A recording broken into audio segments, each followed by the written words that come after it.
Iran যদি শান্তিপূর্ণ উদ্দেশ্যে পরমাণু শক্তি ব্যবহার করতে চায় তাহলে তাতে রাশিয়ার কোনো আপত্তি নেই বলে জানিয়েছেন রাশিয়ার প্রেসিডেন্ট ভ্লাদিমির পুতিন।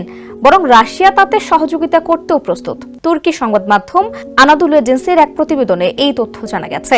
একটি সাক্ষাৎকারে পুতিন বলেন, ইরান পরমাণু অস্ত্র বানাতে চায় এমন কোনো প্রমাণ আন্তর্জাতিক পরমাণু শক্তি সংস্থা IAEA এখন পর্যন্ত পায়নি। তিনি উল্লেখ করেন, ইরানে পারমাণবিক অস্ত্র হারাম বলে ধর্মীয় ফতোয়া জারি রয়েছে, যা বিষয়টিকে আরো স্পষ্ট করে দেয়। তিনি আরো বলেন, রাশিয়া সবসময় পারমাণবিক অস্ত্র বিস্তারের বিরুদ্ধে এবং কোনো দেশ যাতে শান্তিপূর্ণভাবে পারমাণবিক শক্তি ব্যবহার করতে পারে সে বিষয়ে সহযোগিতা করতে চায়। ইসরায়েল ইরানের মধ্যে নতুন করে সংঘর্ষ শুরু হয়েছে।